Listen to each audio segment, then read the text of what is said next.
Praise the lord. ఆత్మఖడ్గము అనే యొక్క ఆధ్యాత్మిక కార్యక్రమానికి మిమ్మల్ని ప్రేమతో ఆహ్వానిస్తున్నాము. కొద్ది నిమిషాలు దేవుని వాక్యాన్ని ధ్యానం చేసుకుందాము. రోమిలకు రాసిన పత్రిక 4వ అధ్యాయము 18వ వచనము. నీ సంతానము ఇలాగుండునని చెప్పిన దానిని బట్టి తాననేక జనములకు తండ్రి అగునట్లు నిరీక్షణకు ఆధారము లేనప్పుడు అతడు నిరీక్షణ కలిగి నమ్మెను. ఈ మాటలు సాక్షాత్ యెహోవా దేవుడు అబ్రహాముకు సెలవిస్తున్న మాటలు ఏంటంటే, నీ సంతానము, నేను నిన్ను ఆశీర్వదిస్తాను, నిన్ను గొప్ప జనముగా చేస్తాను అబ్రహాం దగ్గరికి యెహోవా దేవుడు వచ్చి చెప్పినప్పుడు, అబ్రహాము అతడు నిరీక్షణకి ఆధారం లేనప్పుడు నిరీక్షణ కలిగి దేవుని మాటలు నమ్మాడు. అయితే దేవుడు వచ్చేసి అబ్రహాంకి సారాకి అప్పటికి పిల్లలు లేరు, వాళ్ళు బహుకాలము గడిచిన వృద్ధులై ఉన్నారు.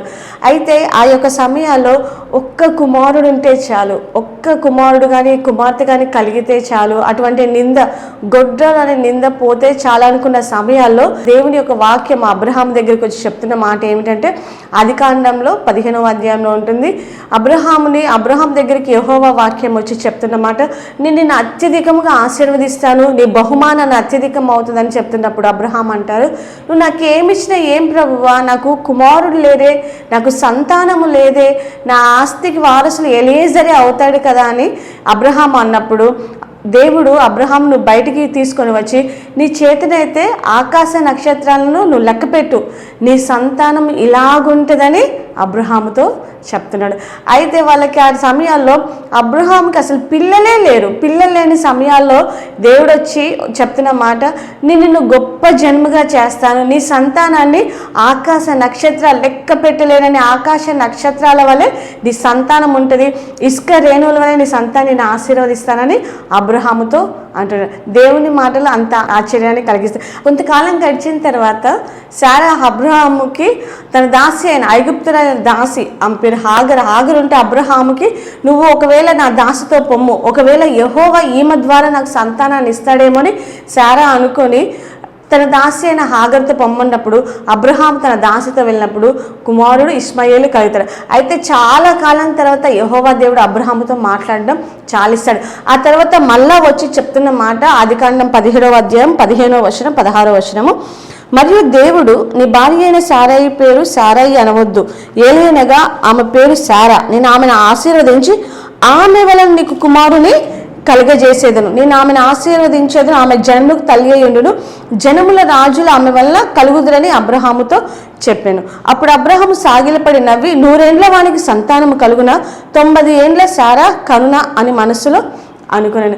అయితే అబ్రహాం హాగర్తో వెళ్ళాడు, కానీ హాగర్ నుంచి సంతానం కలిగిద్దేమో, దేవుడు చెప్పిన వాగ్దానం నెరవేరుద్దేమని వాళ్ళ ఆలోచన ఉన్నాయి. కానీ ఇక్కడ పర్టిక్యులర్గా అందుకే యెహోవా దేవుడు వచ్చి, నేను శారా వల్ల, ఆమె వల్ల నీకు సంతానాన్ని కలిగిస్తాను, ఆమె జనంలోకి తల్లి అవుతుంది, నేను ఆమెను ఆశీర్వదిస్తానంటే ఇక్కడ అబ్రహాముకి ఏం కలుగుతుంది? నవ్వు కలిగింది. అయితే ఆ తర్వాత శారా కూడా దేవుడు పర్టిక్యులర్గా శారా అనుకుంటుంది, నాకు సంతానం లేకుండా యెహోవా చేస్తున్నాడు కాబట్టి నువ్వు నా దాసి అయిన హాగర్తో వెళ్ళు, ఒకవేళ ఆమె వల్ల దేవుడు నీకు చెప్పాడు కదా, నీకు సంతానం అనుగ్రహిస్తాను, నీ సంతానాన్ని గొప్పగా చేస్తానని దేవుడు చెప్పాడు కదా, అయితే ఆ వాగ్దానం నాకు కాదని తన శారా అనుకుని హాగర్తో పంపించేస్తుంది అబ్రహాంతో.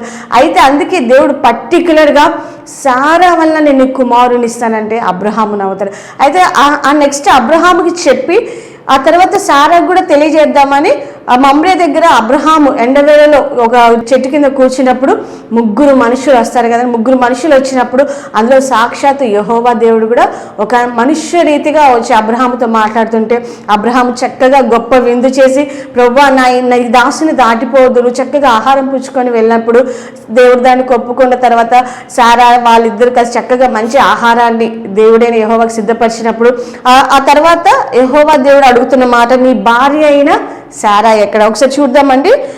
ఆదికాండం 18వ అధ్యాయము 9వ వచనము. వారతనితో నీ భార్య అయిన శారా ఎక్కడ ఉన్నదని అడుగగా, అంటే ఇక్కడ యెహోవా దేవుడు పర్టికులర్గా నీ భార్య అయిన శారా, ఇప్పుడు దాకా దేవుడు మాట్లాడింది అబ్రహాముతో మాట్లాడతాడు ఏంటి, నిన్ను గొప్ప జన్మగా చేస్తాను, నేను నిన్ను ఆశీర్వదిస్తాను, నీ సంతానము ఆశీర్వాదంగా ఉంటుందని అబ్రహాముకే చెప్తున్నాడు. అయితే నేను ఎవరి వల్ల ఆశీర్వదిస్తానంటే నీ భార్య అయిన శారా వల్ల నేను నీకు సంతానాన్ని ఇస్తానని పర్టికులర్గా ఇక్కడికి వచ్చేసి శారా పేరు. అందుకే ఇప్పుడు శారా శారాకు కూడా చెప్పడానికి సాక్షాత్తు యెహోవా దేవుడు వచ్చాడు. నీ భార్య అయిన శారా ఎక్కడంటే ఆమె గుడారంలో ఉందంటే ఇప్పుడు చెప్తున్న మాట ఒకసారి ఇదే అధ్యాయం 11వ వచనంలో, అబ్రహాము శారయను బహుకాలము గడిచిన వృద్ధులై ఉండిరి, స్త్రీ ధర్మము శారాకు నిలిచిపోయిన గనుక శారా నేను బలము ఉడిగిన దానైన తర్వాత నాకు సుఖం కలుగున, నా యజమానుడు వృద్ధులై ఉన్నాడు కదా అని తనలో నవ్వుకొనెను. ఇప్పుడు శారాకు చెప్తున్న మాట, శారా నిశ్చయంగా సంతానము కలుగుతుందని చెప్తే శారాకి ఏమైందంటే ఆమెకి స్త్రీ ధర్మం నిలిచిపోయింది. అంటే స్త్రీలలో మరి స్త్రీ ధర్మం నిలిచిపోవడం అంటే స్త్రీలకి ఎవ్రీ మంత్ వచ్చే ఆ మెన్సురేషన్ సైకిల్ అనేది ఆ శారాకి ఏమైందంటే వాళ్ళు చాలా బహుకాలం గడిచిన వృద్ధులై ఉన్నారు కాబట్టి స్త్రీ ధర్మము శారాకి నిలిచిపోయింది. అందుకే యెహోవా నాకు సంతు లేకుండా చేశాడు కాబట్టి దేవుడు వాగ్దానం చేశాడు, నీకు సంతానం ఇస్తానని. అయితే నా దాసితో నువ్వు వెళ్ళు. నాకు స్త్రీ ధర్మము నిలిచిపోయింది కాబట్టి ఒకవేళ అందుకే హాగర్ని తన దాసైన హాగర్కి అబ్రహాముని ఇచ్చేసిందేమో, మేబీ అయి ఉండొచ్చు. అయితే ఇక్కడ అందుకే దేవుడు చెప్తున్న మాటలు ఎంత నవ్వు కలిగజేసేదంటే అబ్రహాము కూడా నవ్వాడు. అబ్రహాము కూడా నేను శారా వల్ల నేను నిన్ను ఆశీర్వదిస్తానంటే అబ్రహాము కూడా నవ్వు కలిగింది. ఎందుకంటే శారాకి స్త్రీ ధర్మము నిలిచిపోయింది. ఇప్పుడు పర్టికులర్గా శారాకు కూడా చెప్తుంటే శారా కూడా ఏం చేస్తుందంటే అప్పటికి శారా వయసు వచ్చేసి 90 సంవత్సరాలు. అప్పుడు దేవుడైన యెహోవా వచ్చి శారా నిశ్చయముగా బలముగా జనములకు తల్లి అయి ఉంటుందని చెప్తున్నప్పుడు శారాకు కూడా ఏం కలిగిందండి? నవ్వు కలిగింది. అంటే దేవుడు చేయబోయే కార్యాలు అంత గొప్పగా ఉంటాయి. అసలు ఒక్క కుమారుడు ఉంటే చాలు ప్రభువా అనుకున్న వీళ్ళకి దేవుడు చెప్తున్న మాట అంటే నువ్వు అనేక జనములకు తండ్రిగా ఉంటావని దేవుడు చెప్తుంటే ఆ సమయాల్లో వాళ్ళకి నవ్వు కలిగింది. కానీ వాళ్ళ ఆ యొక్క అవిశ్వాసంలో జస్ట్ మనసులో ఆలోచన కలిగింది కానీ దాన్ని అబ్రహాము దృఢపరుచుకోలేదు, శారా కూడా దృఢపరుచుకొని అలానే ముందుకు సాగలేదు. కానీ వాళ్ళు విశ్వాసంలో బలముగా ఉన్నారు. అది రోమీయులకు రాసిన పత్రిక ఒకసారి చూద్దామండి. రోమీయులకు రాసిన పత్రిక 4వ అధ్యాయము 19-20 వచనము. మరియు అతడు విశ్వాసమునందు బలహీనుడు కాక రమారమి 100 ఏళ్ల వయసు గలవాడైండి అప్పటికి తన శరీరము మృతతుల్యమైనట్టు శారా గర్భమును మృతతుల్యమైనట్టు ఆలోచించెను గాని అవిశ్వాసం వల్ల దేవుని వాగ్దానం గూర్చి సందేహింపక దేవుని మహిమపరిచి ఆయన వాగ్దానం చేసిన దాన్ని నెరవేర్చుటకు సమర్థుడని రూఢిగా విశ్వాసం వలన బలము నొందెను. అయితే జస్ట్ మనసులో స్త్రీధర్మం శారాకి నిలిచిపోయింది, నా శరీరం మృతతుల్యమైంది, శారా గర్భం కూడా మృతతుల్యమైంది కదా, ఇప్పుడు మాకు శారాకి పిల్లలు కలుగుతారా అని అబ్రహాము మనస్సులో అలా ఆలోచన కలిగింది. కానీ వెంటనే గద్దించి వాగ్దానము చేసిన వాడు నమ్మదగినవాడు, ఆయన చెప్పి నెరవేర్చుతాడని వెంటనే విశ్వాసంలో బలము పొందుకు. అందుకే ఇందాక మనం చూసిన దాని క్రిందే అబ్రహాము నవ్విన దాని క్రిందే ఇష్మాయేలు కూడా నీ సన్నిధి బ్రతుకనిమ్ము ప్రభువా అని అబ్రహాము విజ్ఞాపన చేస్తాడు. అంటే వెంటనే ఆలోచన నవ్వు కలిగింది కానీ ఆ యొక్క అవిశ్వాసంలో వారు ఉండిపోలేదు. వెంటనే విశ్వాసం వల్ల బలము పొందారు. ఆ విశ్వాసం వల్ల అబ్రహాము శరీరం మృతతుల్యమైన శరీరం బలము పొందుకుంది. ఆ యొక్క శారా కూడా విశ్వసించిందండి. హెబ్రీయులకు రాసిన పత్రిక ఒకసారి చూడండి. హెబ్రీయులకు రాసిన పత్రిక 11వ అధ్యాయము 11వ వచనము. విశ్వాసమును బట్టి శారాయు వాగ్దానము చేసిన వాడు నమ్మదగిన వాడని ఎంచుకునేను గనుక తాను వయస్సు గతించిందైనను గర్భం ధరించుటకు శక్తి పొందెను. అంటే స్త్రీ ధర్మం నిలిచిపోయింది, ఇంకా నాకు పుడతారని ఆ సమయంలో నవ్వింది. కానీ ఆ శారా కూడా అవిశ్వాసంలో నిలిచిపోలేదు. విశ్వాసం వల్ల వాగ్దానం చేసిన వాడు సమర్థుడు, చేయటానికి సమర్థుడని విశ్వాసం వల్ల నమ్మి బలము తెచ్చుకొని తన గర్భం బలం పొందుకుందంటే ఎంత మంచి అద్భుతమైన మాటలండి. ఆ మృతతుల్యమైన ఆ యొక్క అబ్రహాము శరీరము విశ్వాసం వల్ల బలం పొందుకుంది. మృతతుల్యమైన శారా గర్భము దేవుడు చెప్పిన మాట వల్ల వారు విశ్వాసం ఉంచడం వల్ల ఆ గర్భం కూడా బలము పొందుకుంది. ఇదంతా ఎప్పుడు జరిగిందంటే అసలు నిరీక్షణకు ఆధారము లేనప్పుడు అబ్రహాము నిరీక్షణ కలిగి నమ్మెను. అంటే అప్పటికి దేవుడి మాట చిస్తే నెరవేరుస్తాడు, దేవుడు ఇలా చెప్తే అప్పటికి కుంటి వాళ్ళు బాగుపడ్డం, గుడ్డి వాళ్ళు బాగుపడ్డం, ఎలాంటి సాక్ష్యాలు ఎలాంటి ఆధారాలు ఏమీ లేని టైంలో దేవుడు ఒక మాట, అబ్రహాం నేను నిన్ను ఆశీర్వదిస్తాను, నీ సంతానాన్ని నేను గొప్ప జనముగా చేస్తానంటే అబ్రహాము నిరీక్షణకు ఆధారం లేనప్పుడు నిరీక్షణ కలిగి నమ్మాడు. అది అతనికి నీతిగా ఎంచబడి. అందుకే వాళ్ళు విశ్వాసులకి తల్లిదండ్రులుగా అయిపోయారు. ఎంత గొప్ప విశ్వాసం అండి. దేవుడు అలాంటి సాక్ష్యాలు ఇప్పుడు ఈ దినాల్లో ఎన్నో సాక్ష్యాలు, ఎన్నో అద్భుత కార్యాలు అన్నీ చూస్తున్నాం. కానీ మన నిరీక్షణ విషయమై ఎలా ఉన్నామో మనం ఒకసారి పరిశీలించుకోవాలి. అలాగే ఇశ్రాయేల్ యొక్క నిరీక్షణ గురించి చెప్తున్న మాట అపోస్తుల కార్యములు 26వ అధ్యాయము 7వ వచనము. మన 12 గోత్రముల వారు ఎడతెగక దివారాత్రులు దేవుని సేవించుచు ఆ వాగ్దానం పొందుదామని నిరీక్షించున్నారు. ఓ రాజా, ఈ నిరీక్షణ విషయమే యూదులు నా మీద నేరం మోపి ఉన్నారు. ఇజ్రాయేల్ యొక్క 12 గోత్రాలు అంటే అబ్రహాం, ఇస్సాకు, యాకోబుకి 12 గోత్రాలు, 12 మంది పిల్లలు పుడితే వాళ్ళు 12 గోత్రాలు అయిపోయి ఆ 12 గోత్రాల నుంచి ఒక నిరీక్షణ ఏంటి, ఒక వాగ్దానం. దేవుడు మాకు ఒక వాగ్దానం చేశాడు, మాకు రక్షకుడు, యూదుల్లో నుంచి రక్షణ కలుగుద్ది, యూదుల్లో నుంచి మెస్సయ్య వస్తాడన్న ఒక వాగ్దానం గురించి దాదాపుగా ఆదాము నుంచి అబ్రహాం వరకు 2000 సంవత్సరాలు, అబ్రహాము దగ్గర నుంచి యేసుక్రీస్తు వరకు 2000 సంవత్సరాలు, అంటే దాదాపుగా 2000 సంవత్సరాల గురించి ఒక వాగ్దానం గురించి ఇశ్రాయేలీలు నిరీక్షిస్తున్నారు. ఏంటి ఆ నిరీక్షణ అంటే రక్షకుని గురించి, అంటే యేసుక్రీస్తు గురించి ఒక నిరీక్షణ కలిగి ఉన్నారు. అయితే ఆ నిరీక్షణ వచ్చేసింది, వాళ్ళ దగ్గరకు వచ్చేసినప్పుడు ఆశ్చర్యపడాల్సిన విషయం ఏంటంటే ఆ నిరీక్షణ గురించి వాళ్ళు ఎదురు చూస్తున్నప్పుడు ఆ నిరీక్షణ వారి దగ్గరికి వచ్చేసరికి వాళ్ళు ఏం చేస్తున్నారు, అంగీకరించట్లేదు. వారు దేనికోసం నిరీక్షిస్తున్నారో ఆ నిరీక్షణ వాళ్ళ దగ్గరికి, వాళ్ళ మధ్యలోనికి వచ్చినప్పుడు, అంటే యేసుక్రీస్తు వాళ్ళ మధ్యలో ఉన్నప్పుడు వాళ్ళు ఏం చేస్తున్నారు, యేసుక్రీస్తుని రక్షకునిగా అంగీకరించట్లేదు. ఇంకా ఆశ్చర్యపడాల్సిన విషయం ఏంటంటే ఇప్పుడు ఇజ్రాయెల్ దేశం ఉంది కదండి, ఒకవేళ మనం ఇజ్రాయెల్ దేశంకి వెళ్ళి మీకు రక్షకుడు వచ్చాడు, మీరు దేని గురించి ఇప్పటి వరకు నిరీక్షిస్తున్నారంటే వాళ్ళు చెప్పే మాట, మేము ఇంకా మెస్సేజ్ గురించి నిరీక్షిస్తూనే ఉన్నాం. ఇంకా ఆ నిరీక్షణ వచ్చేసింది, ఇంకా నిరీక్షించాల్సిన అవసరం లేదు. రోమీయులకు రాసిన పత్రిక 8వ అధ్యాయము 24వ వచనము. ఏలైనగా మనము నిరీక్షణ కలిగిన వారమే రక్షింపబడుతుంది. నిరీక్షింపబడినది కనబడినప్పుడు నిరీక్షణతో పని ఉండదు. తాను చూసిన దాని కొరకు ఎవడు నిరీక్షించును. మనం చూడని దాని కొరకు నిరీక్షించేలా ఓపికతో దాని కొరకు కనిపెట్టుదు. అయితే నిరీక్షణ అంటే ఏంటంటే ఎదురు చూడడం, వెయిట్ చేయడం. మనం ఒక దాని గురించి నిరీక్షణ కలుగుతున్నామంటే అది వచ్చేదాకా, దాన్ని పొందుకునేదాకా మనం ఏం చేస్తామంటే ఎదురు చూస్తూ ఉంటాం. ఆ ఎదురు చూసేది ఒకవేళ అది మనము నిరీక్షించింది మన జీవితంలో వచ్చిన, మన కళ్ళ ముందు కనిపించిన ఇక నిరీక్షించాల్సిన అవసరము ఉండదు. అయితే ఇశ్రాయేల్ ఏం చేస్తున్నారంటే ఆ నిరీక్షించిన ఆ వాగ్దానం గురించి ఎంతకాలం నిరీక్షించారంటే దాదాపు 2000 సంవత్సరాలు నిరీక్షించింది. వాళ్ళ మధ్యలోనికి వచ్చినప్పుడు ఇజ్రాయేలీలు ఏం చేస్తున్నారంటే నమ్మలేకపోతున్నారు, ఆ వాగ్దానాన్ని వాళ్ళు నమ్మలేకపోతున్నారు, ఇంకా నిరీక్షిస్తున్నారు. అసలు అర్థం ఉంటుందా అండి? నిరీక్షించింది వాళ్ళ మధ్యలోనికి వచ్చింది, వాళ్ళ కళ్ళ ముందు ఉంది, ఇంకా నిరీక్షించాల్సిన అవసరం ఉందా? లేదు. అయితే వాళ్ళు నమ్మలేకపోతున్నారు, అవిశ్వాసం వల్ల ఆ వాగ్దానాన్ని వాళ్ళు చూడలేకపోతున్నారు. అయితే వారి యొక్క నిరీక్షణ ఇంకా కంటిన్యూ అవుతుంది. ఇంకా మా కొరకు ఒకవేళ మీరు ఇజ్రాయెల్ దేశానికి వెళ్ళినప్పుడు యూదుల్ని ఎవరైనా మీరు ప్రశ్నించండి, మీకు మెస్సయ్య వచ్చారంటే లేదు, ఇంకా మేము నిరీక్షిస్తున్నాం, మాకు రక్షకుడు అనుగ్రహింపబడతాడు, దేవుడు మాకు ఒక మెస్సయ్యని ఇస్తాడు, క్రీస్తుని ఇస్తాడు, వాళ్ళు ఇంకా నిరీక్షిస్తూ ఉన్నారు. వారి యొక్క నిరీక్షణకి ఇంకా అర్థము లేదు. అయితే ఈ యొక్క సమయంలో మనకు ఒక గొప్ప నిరీక్షణ ఉన్నది.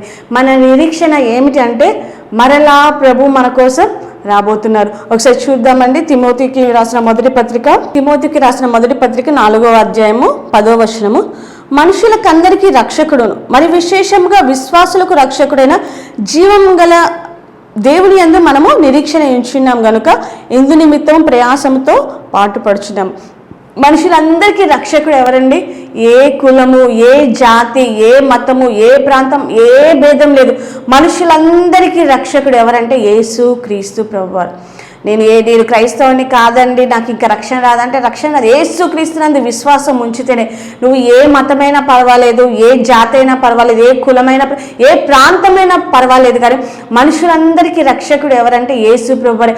ఆయన యందు మనం ఇప్పుడు ఏం చేస్తున్నాం అంటే నిరీక్షణ కలిగి ఉన్నాము. ఏంటి అది నిరీక్షణ అంటే మరలా మన కొరకు యేసు ప్రభువారు తిరిగి రాబోచును. ఇదే మన నిరీక్షణ. ఎంత గొప్ప నిరీక్షణ అండి మనది, ఎంత గొప్ప నిరీక్షణ. యేసు ప్రభువారు పునరుద్ధానుడైన తర్వాత 40 దినాలు శిష్యులకు కనపరుచుకున్నాడు. తాను సజీవునిగా, నేను మృతుల్లో నుంచి తిరిగి లేచిన సజీవునిగా శిష్యులకి 40 దినాలు కనపరుచుకున్నారు. ఆ తర్వాత ఆయన ఆహ్వానమైనప్పుడు వాళ్ళు ఇంకా ఆకాశం వైపు శిష్యులు తేరి చూస్తే దేవదూత చెప్తుంది కదా, ఈయన ఏ రీతిగా పరలోకానికి వెళ్ళాడు అదే రీతిగా ఆయన మరలా రాబోచున్నాడు. ఆయన యేసు ప్రభు మరలా రాబోచున్నాడండి. కాబట్టి ఇదే మన నిరీక్షణ. యేసుక్రీస్తు వారు మరలా మేఘాల మీద రాబోచున్నాడు. మనం కూడా యేసు ప్రభుని ఎదుర్కోబోతున్నాం. ఇదే ఇంత గొప్ప నిరీక్షణ. ఈ నిరీక్షణ మనల్ని సిగ్గుపరచదు. రోమిలకు రాసిన పత్రిక 5:5 ఉంటుంది, ఈ నిరీక్షణ మనల్ని సిగ్గుపరచదు. ఇప్పుడు యేసుప్రభుని నమ్ముకున్నవని చాలా అవమానంగా మాట్లాడతారు, చాలా దూషణగా హింసిస్తున్నారు, అన్నీ చేస్తున్నారు. కానీ ఒకవేళ ఇక్కడ మనకి సిగ్గు కలుగుతుంది, అవమానాలు, నిందలు మరి చాలా కలుగుతున్నాయి. కానీ ఒక దినాన ఈ నిరీక్షణ మనల్ని సిగ్గుపరచదు. మనం తల ఎత్తుకోబోతున్నాం ఒక దినాన, ఆయనతో పాటు యుగాయుగాలు దేవునితో పాటు ఉండబోతున్నాం. ఈ నిరీక్షణ మనకి సిగ్గుపరచదు. అయితే దీనికి ఆధారం ఉందా లేదా? అబ్రహాము సారా అసలు నిరీక్షణకి ఆధారము లేనప్పుడు వారు నిరీక్షణ కలిగి నమ్మారు. అయితే మన నిరీక్షణకు ఒక ఆధారం ఉంది. అపోస్తుల కార్యములు 17వ అధ్యాయము 31వ వచనము, ఎందుకనగా తాను నియమించిన మనుషుల చేత నీతిని అనుసరించి భూలోకములకు తీర్పు తీర్చబడి ఒక దినమును నిర్ణయించున్నాడు. మృతుల నుండి ఆయన లేపినందున దీని నమ్ముటకు అందరికీ ఆధారము కలుగజేసి ఉన్నాడు. అయితే మన నిరీక్షణకి ఆధారం ఉంది. మరలా మనం తిరిగి లేస్తాం. మనం మరణించిన అంటే మన యొక్క శరీరము నిద్రించినా కూడా మనం తిరిగి లేస్తామని ఒక గొప్ప నిరీక్షణ క్రైస్తవులకు ఉంది. యేసుక్రీస్తుని నమ్ముకున్న వారికి మాత్రమే దేవుడిచ్చిన గొప్ప నిరీక్షణ ఏంటంటే మరలా మనం తిరిగి లేస్తాం, మరలా మనము యేసుతో పాటు యుగాయుగాలు ఉండబోతున్నాం. ఇంత గొప్ప నిరీక్షణకి ఆధారం ఉందా అంటే ఉంది. ఒక వ్యక్తి చనిపోయి 3వ దినాన తిరిగి లేచాడు. ఆయన సజీవునిగా తను తాను శిష్యులకి అనేక మంది 500 మంది కంటే పైగా శిష్యులకు ఆయన నేను తిరిగి లేచాను, నేను మృతుడైన కానీ సజీవునిగా తిరిగి లేచాను, తను తాను సజీవునిగా అనేక మందికి కనపరుచుకున్నారు. ఆ శిష్యులు అనేక మంది సాక్ష్యాలు ఇచ్చారు. ఆ సాక్ష్యం మన దాకా వచ్చి మనం కూడా ఇప్పుడు నమ్మి ఒక నిరీక్షణ కలిగిన మన నిరీక్షణకి ఆధారం ఉంది. యేసుక్రీస్తు అనే ఒక నరుడు మన కోసం చనిపోయి తిరిగి లేచాడు. ఇదందరూ ఆధారము ఉంది. ఆయన సజీవునిగా తను కనపరుచుకున్నాడు. అయితే మన నిరీక్షణకి ఆధారం ఉంది. అబ్రహాము సారాకి అసలు నిరీక్షణ లేనప్పుడే వారు నమ్మితే ఇంత గొప్ప నిరీక్షణ, ఆధారంతో కూడిన నిరీక్షణ, ఒక వ్యక్తి మన కోసం వచ్చి చనిపోయి ఆయన మృతుల్లో నుంచి మరి మనుషులు పుట్టి పెరిగిన దగ్గర నుంచి ఆదాము దగ్గర నుంచి ఇంతవరకు ఏ మనిషి అయినా చనిపోయి తిరిగి లేచిన వాడి చరిత్రలో ఎవరైనా ఉన్నారంటే ఎవ్వరూ లేదు. అది ఒక్క యేసుక్రీస్తు ప్రభువు మాత్రమే చనిపోయి తిరిగి లేచాడు. ఆయన తిరిగి లేచి చాలామంది కనపరుచుకొని వారు ఆయన తిరిగి లేచాడు, ఆయన చనిపోలేదు, అనేక మంది సాక్ష్యాలు ఇచ్చారు. కాబట్టి ఆ సాక్ష్యం మన దాకా వచ్చింది. మనం ఇప్పుడు నమ్ముతున్నాం. మనకి నిరీక్షణకి ఆధారం ఉంది. ఒక వ్యక్తి మృతుల్లో నుంచి తిరిగి లేచాడు. ఆయన నమ్ముకుంటే ఆయన చనిపోయి తిరిగి లేచి ఏ విధంగా లేచాడు, పునరుద్ధానుడయ్యాడు, అలాగే మనం కూడా ఆయన యందు విశ్వాసం ఉంచితే తిరిగి పునరుద్ధానం మనకు కూడా ఉంది. కాబట్టి యేసుప్రభువు అంటారు, నా యందు విశ్వాసం ఉంచిన వాడు చనిపోయినను బ్రతికి నా యందు విశ్వాసం ఉంచి మరి ఎన్నటికీ చనిపోడు. ఇంకా మరన్నిటికీ మరణము లేదండి. యేసుక్రీస్తునందున్న గొప్ప నిరీక్షణ. ఈ నిరీక్షణ మనల్ని సిగ్గుపరచదు. అయితే ఒక దినం ఉంది. ఆ దినం పేరు తీర్పు దినం. ఆయన మరలా రాబోతున్నాడు, న్యాయాధిపతిగా రాబోతున్నాడు. ఆయన మనుషులందరికీ తన యొద్ద జీతం తీసుకొని ఎవరు ఏ క్రియలు చేశారో మరి ఆ యొక్క పనికి, వారు చేసిన పనులకి జీతం ఇవ్వటానికి ఆయన మరలా రాబోతున్నారు. కాబట్టి సంఘము సిద్ధపడి ఇంత గొప్ప నిరీక్షణ దేవుడు మనకిచ్చాడండి. ఆధారముతో కూడిన నిరీక్షణ మనకి ఉన్నది. కాబట్టి ఈ నిరీక్షణ మనల్ని సిగ్గుపరచదు. మనం యేసుక్రీస్తు వచ్చినప్పుడు మనము సిగ్గులేని ముఖంతో దేవుని ఎదుర్కొని యుగాయుగాలు దేవునితో ఉండటానికి మనందరము సిద్ధపడాలి. సంఘం సిద్ధపడి ఉన్నట్లుగా దేవుడు మనందరికీ సహాయము చేయనుగాక. చిన్న ప్రార్థన చేసుకుందామండి. మహాపరిశుద్ధుడ, మహోన్నతుడ, సర్వాధికారి జీవాధిపతి ప్రభువా నాయన, ఎంత గొప్ప నిరీక్షణ ఇచ్చావు నా తండ్రి. అయ్యా నిరీక్షణ మమ్మల్ని సిగ్గుపరచదు నాయన. అయ్యా మా తల్లిదండ్రులు అబ్రహాము శారా నిరీక్షణకు ఆధారము లేనప్పుడే అయ్యా నువ్వు ఒక మాట సెలవిచ్చినప్పుడు నా తండ్రి నాయన, నిన్ను నీ సంతానాన్ని ఆశీర్వదిస్తానన్నప్పుడు ప్రభువా నాయన, అయ్యా అయ్యా శారా గర్భము అయ్యా స్త్రీ ధర్మము నాయన నిలిచిపోయినప్పటికీ నాయన అయ్యా నిరీక్షణ కలిగి అయ్యా శారా అబ్రహాం ఇద్దరు నమ్మారు. అయ్యా విశ్వాసం వల్ల బలంపు వారి శరీరము బలం పొందుకుంది నాయన, శారా గర్భము బలం పొందుకుంది నాయన విశ్వాసం వల్ల. ఎంత గొప్ప నిరీక్షణ వారు కలిగినారయ్యా. అయ్యా మా తల్లిదండ్రులుగా వారు ఉన్నారు ప్రభువా, మేము వారిని చూసి నేను నిరీక్షణ ఎలా ఉండాలో నేర్చుకోవటానికి సహాయము చేయండి అయ్యా. మేము ఇప్పుడు కలిగిన నిరీక్షణ ఆధారం ఉంది నా తండ్రి. ఒక వ్యక్తి అయ్యా మృతుల్లో నుంచి తిరిగి లేచాడు. ఈ నిరీక్షణ మమ్మల్ని సిగ్గుపరచదు నా తండ్రి నాయన. ఒక దినాన నాయన అయ్యా మిమ్మల్ని ఎదుర్కొనేటప్పుడు నా తండ్రి నాయన ఈ నిరీక్షణతో నాయన అయ్యా మీ నిరీక్షణ వల్ల మేము రక్షింపబడ్డాం కనుక నాయన ఈ నిరీక్షణలో ముందుకు సాగిపోవటానికి సహాయము చేయమని అయ్యా ప్రభువా. ఇప్పుడున్న ఇజ్రాయేలు యూదులైతే నాయన వారి కలిగిన నిరీక్షణ విషయమై నాయన వాళ్ళు ప్రభువా కలవరపడ్డారు ప్రభువా నాయన, అవిశ్వాసంలో ఉన్నారు. దయచేసి వారిని కూడా క్షమించమని ప్రభు, వారు నిరీక్షించింది వారి మధ్యలోనికి వచ్చిందని వారి కన్నులు వెలిగింపబడ్డానికి సహాయము చేయమని ప్రార్థిస్తూ మా అందరి నిరీక్షణకర్తమైన నీ వైపు చూడడానికి సహాయము చేయమని సమస్తమైన మహిమా ఘనత ప్రభువులు మీకే చెల్లించుకుంటూ యేసుక్రీస్తు వారి పరిశుద్ధమైన నామమున అడిగి వేడుకొనుచున్నాం తండ్రి. ఆమేన్ ఆమేన్. ప్రియుడు నీతో మాట్లాడుచున్నాడు, నీ ప్రియుడు నీతో మాట్లాడుచున్నాడు. షారోను పొలములో పూయు పుష్పమా, శాలేము దేవుని వధువు సంగమా.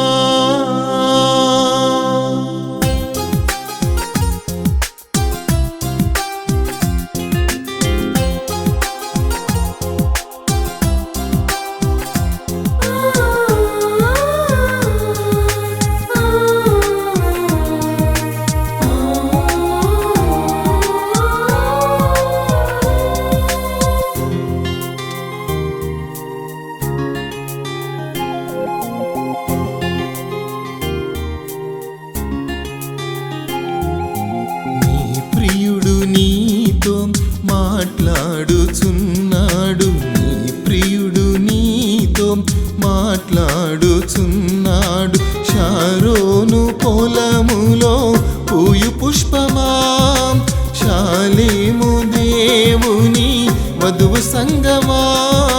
షారోను పొలములో పూయు పుష్పమా, శాలేము దేవుని వధువు సంగమా. స్వరము వినుమా, ప్రియుని స్వరము వినుమా, ప్రియుని స్వరము వినుమా, ప్రియుని స్వరము వినుమా. నీ ప్రియుడు నీతో మాట్లాడుచున్నాడు, నీ ప్రియుడు నీతో మాట్లాడుచున్నాడు.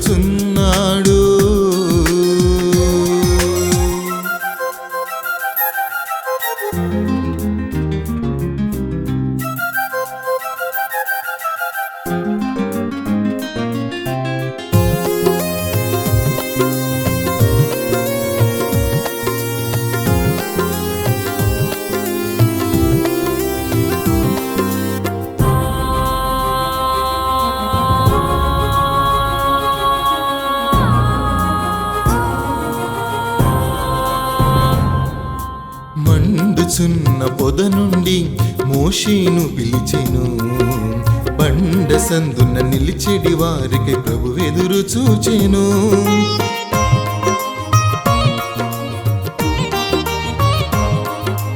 మండుచున్న పొద నుండి మోషేను పిలిచెను, బండ సందున నిలిచెడి వారికి ప్రభు ఎదురు చూచెను. దేశములో పావుర స్వరము వినబడుచున్నది, మన దేశములో పావుర స్వరము వినబడుచున్నది. చలికా చలికాలము గడిచిపోయెను, వర్షకాలము తీరిపోయెను. చలికాలము గడిచిపోయెను, వర్షకాలము తీరిపోయెను. ప్రియుని స్వరము వినుమా, ప్రియుని స్వరము వినుమా, ప్రియుని స్వరము వినుమా, ప్రియుని స్వరము వినుమా. నీ ప్రియుడు నీతో మాట్లాడుచున్నాడు, నీ ప్రియుడు నీతో మాట్లాడుచున్నాడు.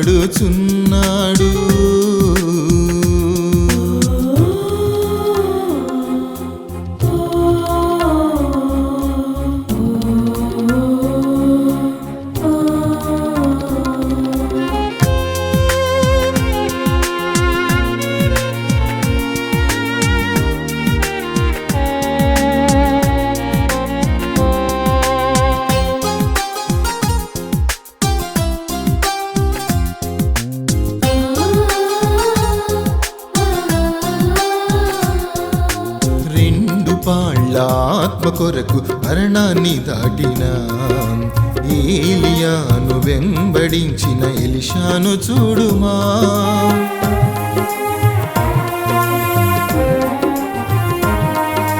రెండు పాళ్ళ ఆత్మ కొరకు యోర్దాను దాటిన ఏలియాను వెంబడించిన ఎలీషాను చూడుమా. ఆకాశము నుండి అగ్నిని దింపే రోజులు పోయేనా, ఆకాశము నుండి అగ్నిని దింపే రోజులు పోయేనా. ఇశ్రాయేలు దేవుని బాహుబలము తక్కువాయనా, ఇశ్రాయేలు దేవుని బాహుబలము తక్కువాయనా. ఆత్మకై వేడుమా, పరిశుద్ధాత్మకై వేడుమా, ఆత్మకై వేడుమా, పరిశుద్ధాత్మకై వేడుమా. నీ ప్రియుడు నీతో మాట్లాడుచున్నాడు, నీ ప్రియుడు నీతో మాట్లాడుచున్నాడు. షారోను పొలములో పూయు పుష్పమా, షాలేము దేవుని వధువు సంగమా. షారోను పొలములో పూయు పుష్పమా, షాలేము దేవుని వధువు సంగమా. ప్రియుని స్వరము వినుమా, ప్రియుని స్వరము వినుమా, ప్రియుని స్వరము వినుమా, ప్రియుని స్వరము వినుమా. నీ ప్రియుడు నీతో మాట్లాడుచున్నాడు, నీ ప్రియుడు నీతో మాట్లాడుచున్నాడు.